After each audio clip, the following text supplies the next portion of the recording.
Here we have the Terra from SOMA, and you've probably seen this around. It caused quite a stir when it was announced last year, and that's because it's definitely got an elven vibe about it.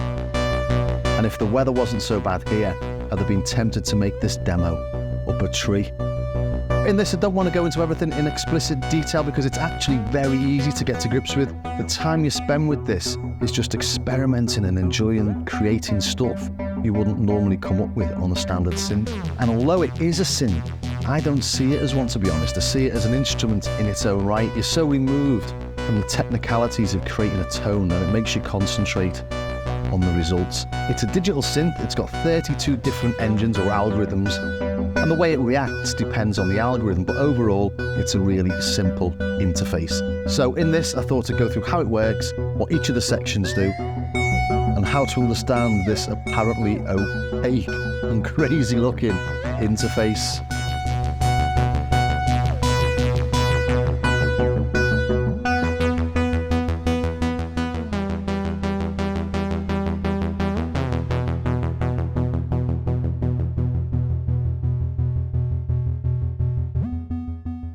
Roughly speaking, then, we've got two main sections. There is some crossover, but generally things above here, so the top half is also parameter setting and the bottom half are the live performance controls. On the right here, we've got 12 notes. And they'll be set to a scale at the minute, but they don't have to be any particular scale. You can tune each of the individual notes.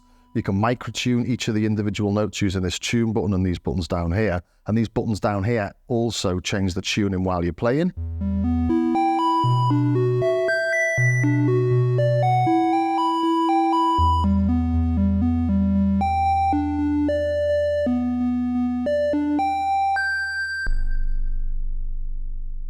And this little H down here is for hold.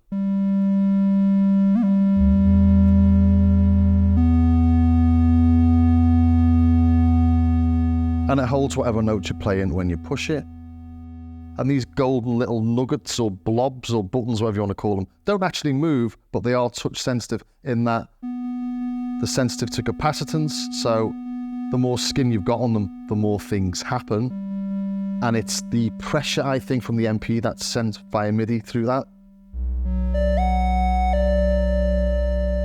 And you might notice there that this is in actually 3 sections. So we've got all mono, that was mono, but we can play one note from each of those sections of 4 notes.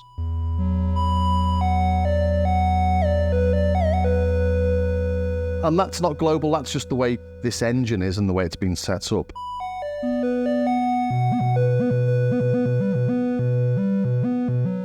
But each of the 32 engines do something slightly different. Coming over to the left-hand side then, the blobs named A, B, C, and D. I think of these like macros, really.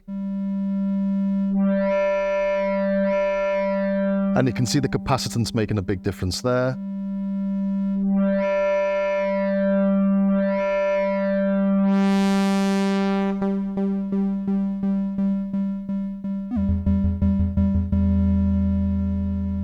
And the parameters each of these are adjusting are set in each of the individual engines. I'll come to that in a bit. But across the top here, we've got parameter setting almost. And the first 2 are envelopes. We know what they do. Really simple controls. Let's just take the effects off for now. And this one is the parameter envelope. So this is on short. And increase the length of time that this parameter will be modulated.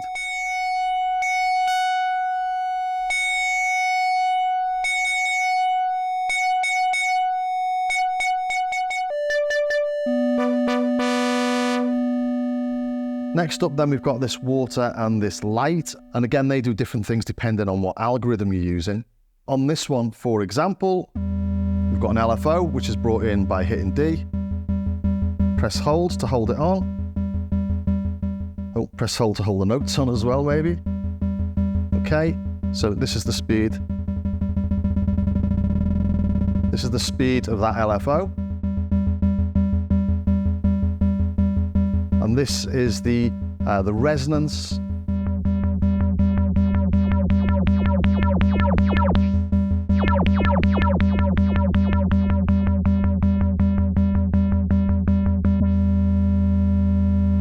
On this engine, A is changing the cutoff, so you can hear the resonance when you play with that.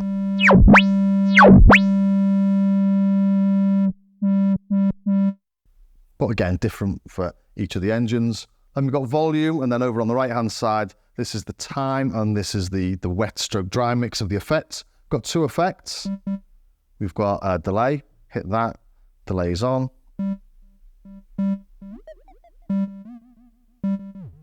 And then we've got reverb.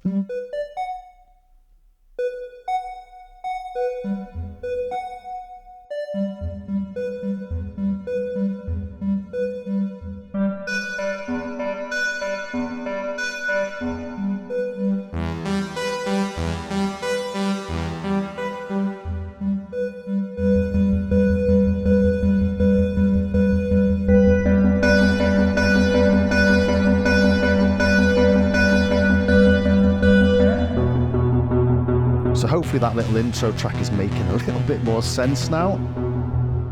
Then in the top center, we've got this little triangle of LEDs, and these are LEDs and their buttons. And again, in different modes, these do different things. So we've got load and save. When we press load, we can see we're on bank, whatever bank this is, but we've got 6 different banks, and each of those banks has got 16 different presets, and the presets are loaded by hitting one of the golden blobs.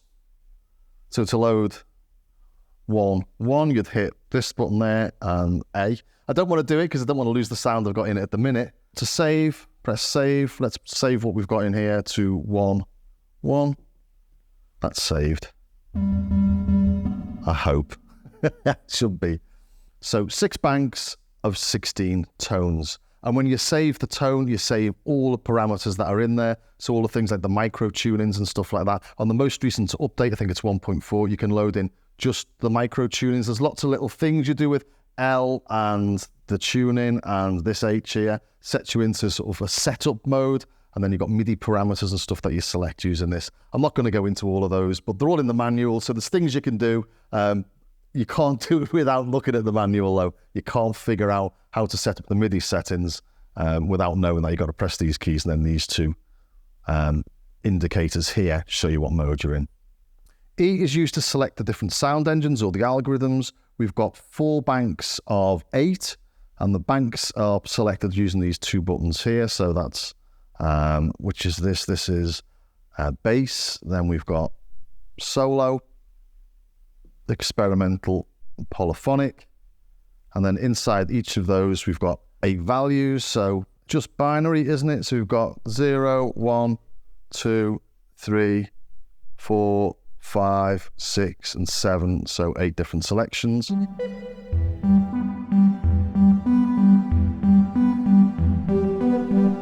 that's no longer bringing in an LFO.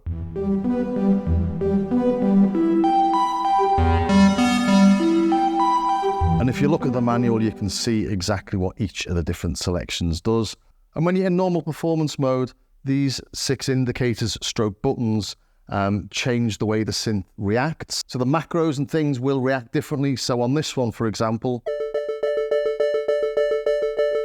we change these. We're changing the LFO rates, or the distribution of the LFO between these 3 groups. So you've got 1 group, 2 groups, 3 groups, all the same.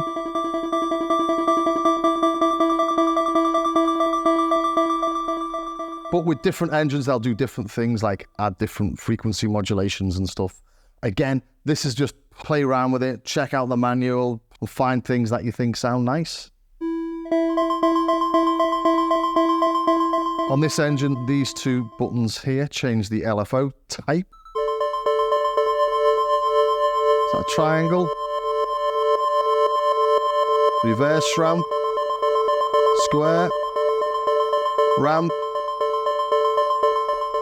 And this sharpens that attack, or sharpens the LFO, I should say.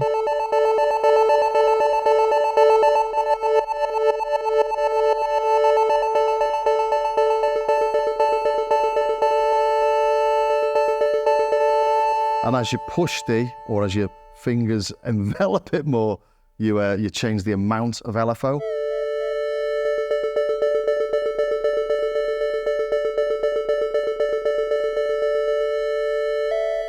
And that's almost it. The final one is G, and that's for gyroscope. And these buttons here show you the intensity of the gyroscope. And if I play the gyroscope, it's basically...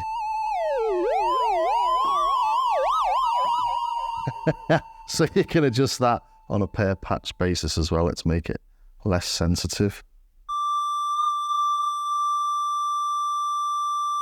And that's a monophonic bend, by the way.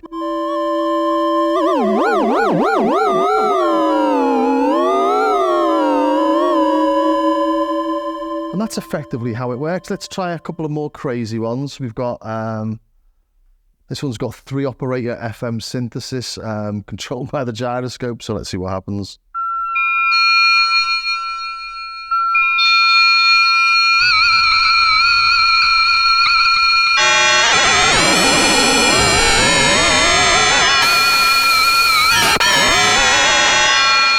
And just to show you that they're all very different. This one's drums. The waves or the water is the hi-hat decay. There's light, or whatever that is the distortion. This one's the snare decay.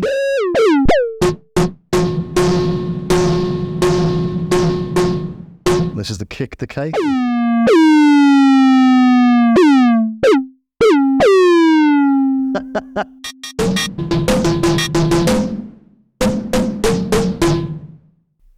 This mutes it. This one puts just the bass drum an octave lower.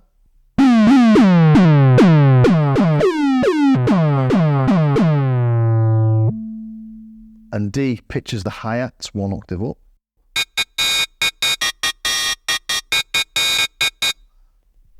Let's try another. Let's go to the next one. And this is an FM synth. It's got 3 groups.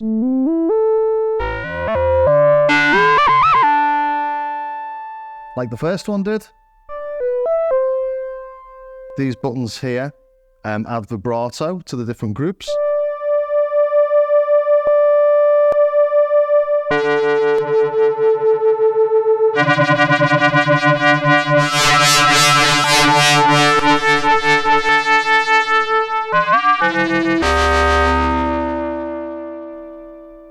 B is harmonics for the first group. C is harmonics for the second group. And D for the third.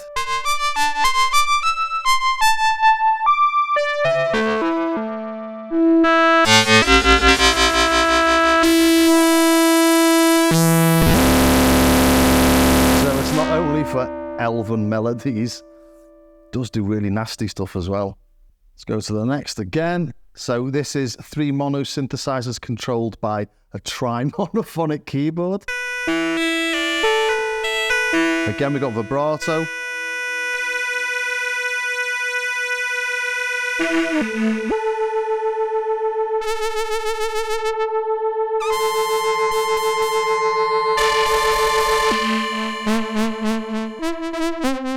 Harmonics for group 1, harmonics for group 2, harmonics for group 3, low pass filter.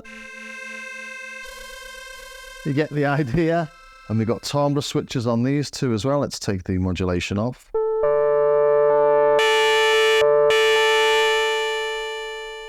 So there's loads of control in there, but it's about finding out what each algorithm can do for you.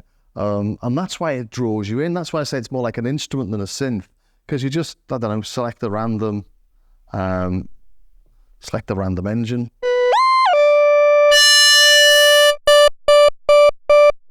And then just start experimenting and playing.